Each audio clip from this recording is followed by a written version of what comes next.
Welcome. Today we have a great podcast lined up for you. We want to welcome you back to another episode of the Mind Fitness Mentor. Doesn't seem like there's a lot of excitement today, Tim. Thank you, because I was going to say it's like the Mind Fitness Mentors now, isn't it? Yep. I guess we should really upgrade that, but that doesn't matter. So today we've got a crucial topic to discuss the six. Yes, six. Now, there's probably a lot more than that, but we're going to focus on the 6 bad habits that will destroy your brain. Like, I am struggling with brain fog, making decisions, speech, remembering people's names. So I am so excited for this. We did a lot of research on this, and I'm excited to bring it to you because this has been something that's been impacting my life for probably many years. I used to blame like brain fog on period. Then I blamed it on perimenopause. Then I blamed it on menopause. Now I'm blaming it on medication and liver dysfunction. Like, I'm just blaming and shaming everything and not taking responsibility for it, am I? So we all know that your brain is a vital organ responsible for our thoughts, our emotions, like, I'm going off the Richter, hot and cold, right? And also our overall well-being. However, many of us unknowingly engage in habits that can actually wreak havoc on our brains. Did you know that, Sam? I didn't until I started doing more research and then I found that out. It was fascinating. I knew that. And not only has it impact on my brain, but also my health. Yeah. Like my health. Well, like your brain is your number one organ, right? So if your brain's bad, man, everything's bad. Life can be a little bit shitty when your brain's not working your brain's at no optimum. good. So today you might need a pen and a piece of paper, because this is one that you're going to want to take notes on. So if you're out there walking and talking, like I always recommend, pop a podcast on, get out and kill 2 birds with 1 stone. Today we're going to identify the destructive habits and talk about the simple ways, like real simple, because we know there's lots of things, but we like to keep shit simple, that you can go about making a positive change in your brain health. So I hope you're ready. Let's go for 6 of them. Yep, we're going to do 6. These are the top 6 that we kind of worked through over time. There's like a billion different things out there, so don't say, oh, she didn't do this one. But these are the 6 that we have found have the biggest impact and are probably the easiest to implement in your life. When we say we have found, Sam's done the research and come back to me, and I'm like, these are the ones that I identified with. So I think that we need to put that have made a significant change in my life since I've been diagnosed with chronic illness. So I think there must have been illness before, because, you know, I've always had brain stuff. Okay, number 1. Not exercising. Number 2. Not getting enough sleep. Number 3. Eating inflammatory foods. Ooh, number 4. Having a big belly. Oh, wow. Bet you didn't know that. Number 5. Oh. Not learning new things. I'm holding up my fingers, so if you're listening to the audio, I forgot to say, and number 5. So I was just doing the actual visual cue here on the screen. Right. And number 6 is spending too much time indoors. What? Like, how many of us can spend too much time indoors, especially with our seasons that we've been having right now? It's called winter, rain, winter. Yeah, and it's been happening for the last 11 months. So we're waiting for the summer, which we're going to have. If you're listening from Australia, we hate you. No, we don't. But you know what I mean. You know what I'm saying, right? We're envious, aren't we? We have vitamin D deficiencies right 100%. Now. Okay, so let's start with not exercising. Like, this is something we're really passionate about, and we've seen evidence about this. Absolutely. So exercise improves your memory by increasing your brain-derived neurotropic factor. Whoa. All right. Brain-derived neurotropic factor. So that's called BDNF. Yeah. So for people like me, Sam can pronounce it all. I just like the abbreviated version. BDNF. I just say BDNF. Now, this helps to form new synapses and improves learning and memory. Now, do we need to actually break down synapses and stuff, or is that like a little bit too technical? Just think of it like the brain communication. It's communication in the brain. So like, it's when signals go from one part of the brain to the other part, and they just send signals around your brain. And if you're not getting the signals happening in your brain starts to just basically die off because it gets bored and it decides it's just going to sleep all the time. We've got to perform. We've got to make sure that we're forming new ones all the time. Like, so thinking new thought patterns, think about that. Otherwise, you get stuck in the same thoughts, the same actions, doing the same thing, and you're slowly but surely just dying because there's just nothing new happening. You're not learning anything new. Your memory is starting to go. You've stopped learning, so you're actually just on the brown and rotting stage of your life rather than the green and growing, right? And I'll give you an example, right? I'm just going to jump in here. Is like aerobics, right? Or group fitness, because, you know, we're back in the 80s and 90s, so we still call it aerobics, but I know all the new people are like, it's group fitness. I feel you, I hear you, it's okay. It's aerobics. What do you call it? I call it aerobics. Yeah, anyway. So when you think about that, right, it improves our learning because we've got to learn the routine. So some people don't like going in there because they feel stupid because they're unco, but if you knew the routine, you would feel better. So you're going to learn. And then you've got to remember the routine so that when you go back the next week, you're not feeling so unco. So that's just a new way to start increasing new synapses in the brain from learning and from memory. Simple. And that's exercising. Not exercising on a regular basis is actually going to create brain atrophy, which is when your brain starts to shrink. It starts to just, so you know when you, for an example, everybody knows somebody who's broken their leg or broken their arm and they've been in a cast for a really long time. And you take the cast off. So let's just think of somebody that's maybe broken a bone in their lower leg or in their ankle, and they've had this cast that goes right up to the knee. And then after about 6 weeks or 8 weeks, you take that cast off and you look at that leg and it's all skinny and the other leg is normal looking. Could we do that like with 2 casts on the arms and the stomach? Yeah, wouldn't that be good, right? Wouldn't that be good? Like, you don't need a tummy tuck. You just need a cast around your gut. Oh, I'm in fine form tonight, Sam. So when you take that leg off, when you take that cast off, we don't take the leg off. When you take the cast off, there's no muscle left because the muscle has atrophied. That's what atrophy means. So it shrinks, the muscle wears away, and then you've left with no muscle, and then you have to build that muscle back up again over time, and then your legs become the same again. So it's the same thing with the brain muscle, but just think of the brain as a muscle and it's starting to shrink. So we really have to increase that BDNF because we don't want a small brain. We want a big brain with lots of information. Give me a stat. Found a stat here. According to a study published by the Journal of Cell Metabolism, right, regular aerobic exercise can increase your BDNF levels by 32%. Now, that is not something to be sniffed at. That's a lot. Like that, like we're talking over 30%. Yeah. That's what got my attention. I was like, what? Like, that's pretty significant. And the boost of BDNF is associated with improved cognitive function, memory, and best of all, mood regulation. Hello. So if you find yourself super moody and you're up and down and everybody moans and your husband's saying you're always grumpy or you're always moaning. Kids, your friends, all of those people. And also you are moody. You know that you're moody. You feel it yourself. Yeah. Like I think, in the last 3 years, I've had a lot of issues with fatigue and I haven't been able to do my normal exercise routine. So there were days that I couldn't do exercise. Was I a little bit more moodier? That's what Sam says. Like, and she says in a really nice way, babe, I think you need to, have an exercise station. I'm like, are you going for a walk today? Are you going to go down to the park and go for a walk? Like, if you do some exercise, even if it's a 5-minute funky dunky dance in the morning, right, you are going to increase your BDNF.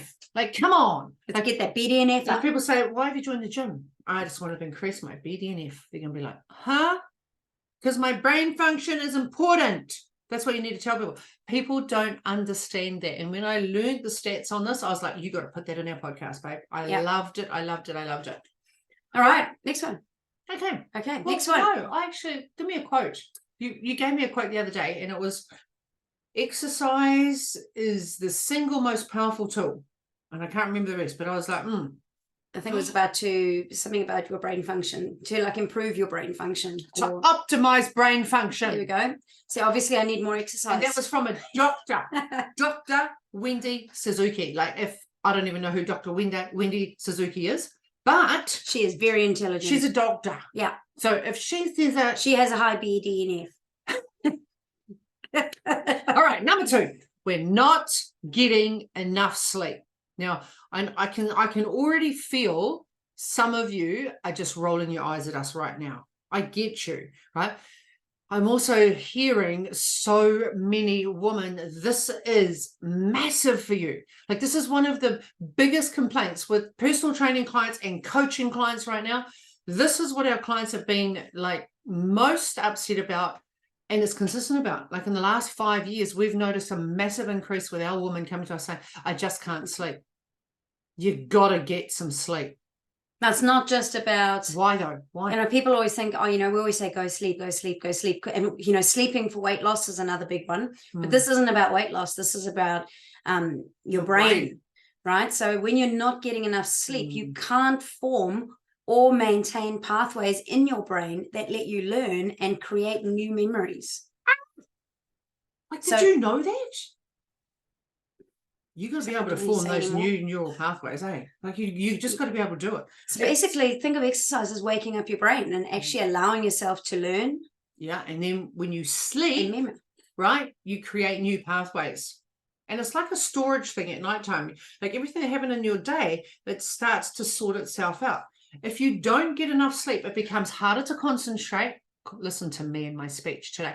It becomes harder to concentrate and respond quickly. So you know what it's like just think of an occasion where you've been really tired, and don't look at your normal day, because that you don't notice it maybe as much. But think of a day when you were so tired, you got no sleep, and everything was like in slow motion, right? Like everything was so hard and you just couldn't do anything. That's actually your brain not being able to keep up. It has not had enough rest. It is not recharged, ready for the next day. And we do this day in, day out, over and over and over again. And we get so used to living in that kind of brain that you don't even know that it's happened. It becomes the new normal. Like, it's almost a competition to see who can have the least sleep. And we're growing up now in an environment where, you know, the less sleep you get, the more you are. And it's like I was going to say heroizing it, but you know, I can't think of another word right now, because obviously I'm lacking sleep. Depriving yourself of sleep long enough, it could actually lead to neurological disease. Now, most people, I think, are like me and had no idea about that. No idea. So I'm the type of person that for many, many years, we would sleep like crazy hours, like 2 till 5 in the morning. And then all of a sudden, we couldn't sleep 2 to 5. We needed to have 5 hours sleep. Then we needed to have 6 hours sleep. Now I'm like an 8 to 10 hour girl. And sometimes I struggle, right? But I make sure that I make up for it later in the day. Why? Because it has an impact on my speech. Why? It has an impact on my recovery. It has an impact on my eating. What I didn't know is that lack of sleep also has an impact on neurological disease. I didn't like that. It was like a big wake-up call. So if you're like me and you're lacking sleep, you need to find a way that you can sleep more. And we've done a podcast on it, and we should do another one. Yeah. You know, I think people are underestimating the value of sleep. So statistically, basically the National Sleep Foundation reported that like 60% of people or adults regularly don't get enough sleep. Like 60%. It's a big problem. So if lack of sleep contributes to overeating and obesity, what does that mean? If 60% of people are struggling with sleep, what does that mean from a neurological disease perspective? What does that mean by creating more synapses? What does that mean by having better memories? It's just like, this is huge. It's huge. And we are downplayed so much. We like, sleep is overrated. I'll sleep when I'm dead. You know, all those sayings that you hear about sleep out there, like, it's actually something that we really need. If we did not have lights, we would be asleep by 7, 8 o'clock at night. In winter, we'd be asleep by 6:30 or 7 o'clock because it's black. And you would wake up when the sun rises the next morning. But because we have lights, we are now awake at all sorts of hours. It's not natural. It's not normal. And we do need to find a way to bring it back, which is a challenge. And Thomas Dekker actually says, sleep is the golden chain that ties health and our bodies together. Like, health and our bodies together. I'm all over that. All right, number 3, eating inflammatory foods. So what you have to eat has a direct effect on your mind and on your mood.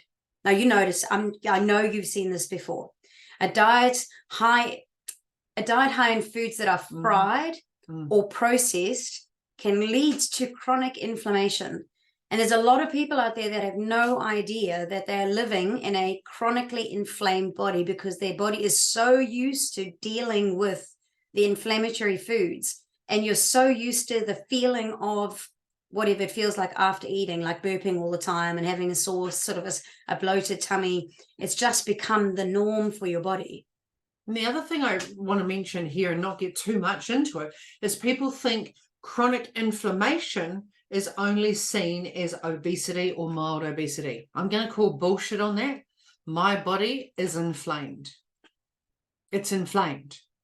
So if you've got a disease at the moment, your body is inflamed. If you're fighting an illness at the moment, your body is inflamed. If you're struggling with any of the organs in your body is inflamed. It's an inflammatory response to your food. And most people are saying that that's okay. And if your body is having an inflammatory response, that is not okay.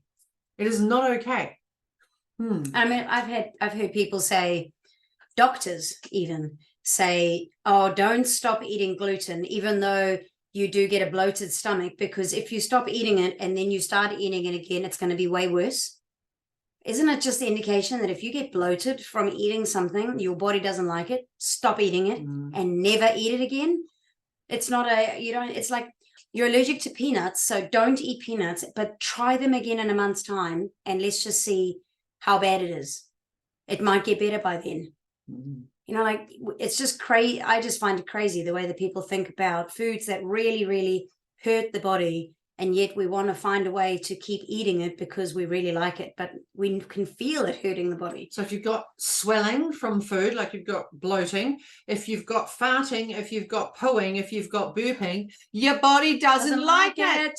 It's inflammatory to you, and we're all different now. And because our food is so processed and we've got so many additives and preservatives in our food, gosh, it's hard territory to navigate. Really, I get you, I feel you, but it's something worth investigating more. And so, the thing is that what happens when you've got chronic inflammation or inflammation in the body, it really does affect your brain function. It really has a problem with like mega memory loss is one thing. You might find that you'll get memory loss. You're really moody, so you really lack the control of moods. So you go up and down. Confusion is one, depending on the intensity of your inflammation. You can really have confusion, and it can cause depression. Yeah, you actually sometimes don't have clarity because you're moving sometimes into a fatigue where your brain doesn't have the ability to focus on one thing. So you focus on many things. And again, our favorite one, neurological disease. What? Like, this should be a big wake-up call for you. So a study that was published in the journal, was published in the journal, was it? Yeah. Cell found that diets high in inflammatory foods increases the risk of neurodegenerative diseases like Alzheimer's. Now, you may or may not know this. Alzheimer's is like diabetes number 3. So not only is it sugar-based, and sugars and carbs, they all cause inflammation in the body for a lot of people. So this isn't standard across everybody, but a lot of people. And we overdo it. It's pretty much what everybody eats 80% of the day will be some form of carbs and sugars. Processed food, and we're just heading more Alzheimer's. It's quite scary, isn't it? And Hippocrates, he always says good stuff because, he was a very wise old man. Let food be the medicine, and let medicine be thy food. Write that one down. Like, write it down. Okay. Having a big bath. Woo! This was good. Yeah, I really like this. Yeah. So high amounts of belly fat increases inflammation, which leads to shrinkage of the brain. What? So all of those guys out there with big beer bellies right now, your brain is shrinking. Like, women that are estrogen dominant and you're storing your body fat around your waist, your brain is shrinking. I needed to put that one in there because I was like, what? And they found that high body fat has been associated with decreased gray matter, which is the active parts of your brain. What does it control? But we need to know it controls movement, memory, and emotions. Important. So if you're getting high inflammation, you got a big belly, so inflammation is up. And you're storing your weight in your tummy, because we can store it, in our boobs and our hips and our legs. But if you're a tummy storer, brain is shrinking. So there was a stat in the World Health Organization. They said that over 39% of adults worldwide are overweight or obese. So that's basically 40% of the world is overweight or obese, increasing the risk of cognitive decline, massively increasing your risk of Alzheimer's and other neurological diseases. That's what it's all talking about. So we can't just say that, it's food, it's exercise. Like, we're going through all of these things. These are things that really affect the brain, and no one talks about it. Your body is your most priceless possession. You've just got to take care of it. All right. So number 5. Not learning new things. That's not you now, is it? Because you are listening to this podcast, unless we've triggered you and you're like, don't want to know anymore. Because I was like, whoa, I was fascinated by this, right? Because I, as I said, I've struggled with inflammation, and I know that it's had an impact on my brain. Yeah. So this has been something that, like, I don't want you to run away from it. I want you to embrace it and start to take your control back. So if you're not learning new things, guess what? Your brain is starting to shrink because you're not using it. You use it? So here we go. You don't use it, you lose it. Yeah, you don't. Say that again. If you don't use it, use it. If you don't use it, you lose it. I think I need to use my brain more. It's been in decline. But the brain is like a muscle. If you don't actively use it, it will shrink. Just like I was saying before, brain atrophy, the brain shrinks if it's not being used. So learning new skills actually stimulates neurons, and it forms new neural pathways that allow electrical impulses to travel faster. Not traveling faster on things you don't want, travel faster on things that you do want, which is why we've got to learn what we do want, right? If you don't learn things or skills, you are actually allowing your brain to atrophy. So a simple thing that Sam does is she plays games all the time. She does Sudoku all the time. She does courses all the time, listens to podcasts all the time, does audio books all the time. You don't have to go back to school to go and learn, or go and learn a new skill. But if you're constantly stepping into that arena, your brain's going to grow instead of shrink. All right. Yeah. So statistically, there was a survey that was found that only 33% of American adults feel they've learned something new in the last 12 months.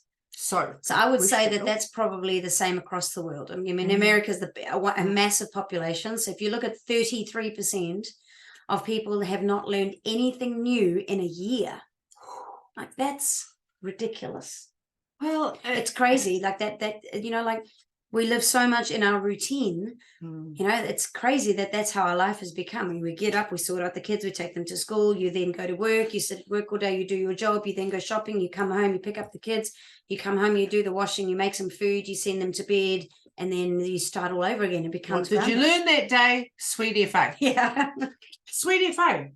Like, seriously. And I'm preaching to the converted, right? Because you guys are obviously listening to this podcast. But you know people that have never ever listened to a podcast. You know people that don't even know audio books exist. You know people that have never ever done an online course. You know people that are not listening to documentaries on Netflix. Like, they're doing the same shit and expecting a different outcome. Well, guess what? Their brain is going to shrink. So keep encouraging people to use their brains. It's just like a bicep. If you stop doing bicep curls, it atrophies, goes flat, goes a little bit saggy. We're not happy about it. Same thing's happening with your brain. Just because you can't see it doesn't mean it's not happening. Now, a fabulous Brian Herbert, a great friend of mine, he said that the capacity to learn is a gift. True. The ability to learn is a skill, and the willingness to learn is a choice. It's a choice. I find that so empowering. It's a choice. Yeah, me too. Yeah, Brian's the best. All right, lucky last. Number 6 is spending too much time indoors. So spending too much time indoors. Look, I'm going to apologize. My language, my speech right now is a little bit challenging, all right, because there's inflammation in my brain. Right, spending too much time indoors deprives you from getting sunlight exposure. Now, I know there's going to be some conflict about this. feel free to send me your like, oh, okay, I get you, I feel you. I've done a lot of research on this, and I'm a firm believer of this. I don't want to encourage sunbaking so that you're causing skin cancer. However, without enough sunlight exposure, your circadian rhythm gets affected and your serotonin levels can dip. Now, this is important because that can lead to seasonal affective disorder and depression. Who struggles with that? Yeah, that's me in the red. If you're still listening on audio, just switch me on. You'll find out I'm wearing red. Don't look at the white one because that's Sam, right? So if your serotonin levels are going down, guess what? That's a happy hormone. That can also have an impact on your mood, on your concentration, on where you want to focus, on what you want to do, what you want to achieve, because you are not getting enough serotonin. All right. So we've got a statistic for you. Yep, there was another study. I love to give you stats, very important. I like we back it all up, There was a study published in a journal called Nature, and they found people who spend less time outdoors are more likely to experience symptoms of depression and anxiety than those that are actively outdoors. So it does actually make a difference. It makes a solid difference. I'm sure that everybody listening knows that when there's a beautiful sunny Sunday afternoon and you go outside and you're in the garden, or you go for a walk, or you just sit outside with a friend and you have a glass of water or sparkling whatever, or a wine or something, whatever you do, you feel better than the Sunday where it's pouring with rain and you feel absolutely crappy, right? And of another great uncle of mine, hypocrisy. Hey, maybe you're going out in sympathy for me and my brain today. Hypocrite. I can't even say it now. I said it before. What's your quote? I can't even say his name, so I'm having a problem. Nature itself is the best physician from hypocrisy. Oh, shit. I am not even going to edit that because I'm going to say we are just human. Hippocrates. There we go. All right. So now that we've identified these destructive habits with compelling stats, like we've done the homework. You can't just say Ursh and Sam made up this shit. No, we didn't. We researched this shit. And why? Because we're passionate about it. And we want to share this with you because we feel that this matters, right? We've also chucked in some beautiful quotes from who? From Hippocrates. And do you know what? Brian Herbert? You need to build more neural pathways. Because you keep getting blocked in that one. So we're not doing the synapses. The synapses aren't working efficiently and effectively, right? What was Dr. Wendy's last name? That's memory. Suzuki. I was like, oh, that's my car. I'll remember that one. It's important to remember that change is possible. So taking steps to improve your brain health can lead you to a happier, more fulfilling life. Better still, it can help you have a functioning brain, which builds your confidence, helps you create life by design so you can feel more fulfilled and inspire other people to do the same. So what do you need to do? You know what you need to do. You need to exercise regularly. You need to make sure that you're getting quality sleep. Quality, not just a little bit of sleep, quality sleep and enough hours of sleep. You need to make sure that you are eating nutrient-rich foods. Real food wherever possible. Thank you. I really like that. And keeping a healthy body fat. So I don't know about you, and this is probably another touchy subject for me. I'm not talking about these bodybuilders that get themselves into a point where they're not even producing their natural hormones, because I am not a fan. And if you are bodybuilding, you've done bodybuilding, I'm not even going to apologize. I'm just going to, beg to differ. Because I know I personally, seen so many people do that, but get your body fat to a level where your belly is not so big. Yeah. All right. Let's not focus on getting it so low that you're not producing the hormones that your body needs to survive. Keep learning new things. So keep watching you don't have to watch it. You can listen to it. A podcast a week. Can I recommend? Hours. Yeah. Like you're going to be learning something new every week. Audiobooks, like Sam does Sudoku. Sudoku, you can do like those memory sort of games. I like Mahjong as well. I'm a very eye stimulated person. Documentaries, like purchase an online course. Like these are all. Watch some YouTube videos on some new skills you want to learn. So if you're a practical person, go and look for how do you fix a radio? I don't know. How do you fix the lawnmower and go out and do it. So you're learning new skills with your hands if you're a practical person. Absolutely. And then get outside in nature. Not only is it good for your brain, but it's also good for grounding. So it helps reduce inflammation in the body. It balances your central nervous system so that you feel calmer, so that your body can release a little bit of fat. That's another whole topic. All right. So keep using these habits to keep your brain healthy and young, because we don't want an old brain either, because old brains deteriorate. We want to keep them nice and young regardless of our age. Absolutely. Yeah. So remember, it's never too late to make positive changes in your life. Like, everyone thinks it's too late. No, it's not. When's the best time to start? Now. Right now. Because people say, oh, I should have done that. No, right now. Start by addressing your bad habits that you've identified today, and then you'll be well on your way to preserving and enhancing your brain health. And that actually really does matter. So there we have it. Our podcast today, 6 habits, 6 of them that may be destroying your brain, right? We've given you what they are. We've given you options. I think this is a really good podcast today. Like, there's stuff in here you guys didn't know, right? Because there was stuff in here I didn't know. Sam gave me the research, and I was like, oh, I love that, and I love that, and I love that. Absolutely. So do us a favor. And if you haven't subscribed yet, oh, shame on you. Like, please subscribe. Like, gosh, we love to share this stuff, right? And we want to help grow your brain. We don't want your brain to atrophy. No. And if you're learning from us each week, we promise that we're going to continue with some stats and some really good shit that's going to grow the brain, because green and growing is where it matters, right? Number 1, you got to subscribe. And number 2, write in the comments, which are the habits or habit do you identify with the most that's letting you down when it comes to your brain?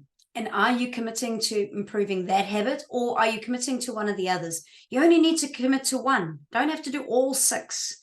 So you think, I can't do the eating, I can't do the belly, I can't do the this, I can't. Maybe your focus is just, I'm going to try exercising. I'm going to walk every day. I'm going to go out and do something in the garden. I'm going to move. Maybe yours is, you're going to spend a little bit more time outdoors. If you're in New Zealand, it's getting better out there, baby. So we can get out there a little bit more in the sunshine. It might not be sunny, but it's not as cold. So we can get outside more. Maybe you're not going to eat as much fried food or packaged food or processed food. Like, you get to choose what's going to work best for you. So until next week, go out there and sprinkle some magic on you, because you don't know who needs you this week and who needs to hear it. Until then, everyone, have a most amazing week. Have a most amazing week. See, the brain health is important. If you love this episode today, like if you loved it, even if you just liked it a little bit, that would help. We would love to ask you a huge favor. Can you please, a million times, please, subscribe to our channel? Push the button below. Just push it now before you forget. Just push it. You can do it. Because not only will you never miss an episode ever again, never. You'll always be there, but then you'll also help other people find us, because the more people that watch us, the more people that will get our message, and then more people will be part of our podcast. Wouldn't that be awesome? And we can't not see you and hear you every week, can we? We just can't. So just do it. Just do it. Just push the button. Eat the frog. Do it now. It's right down there. Go. Just do it for us. That'll be like the best present you could ever give us. Thank you. Bye.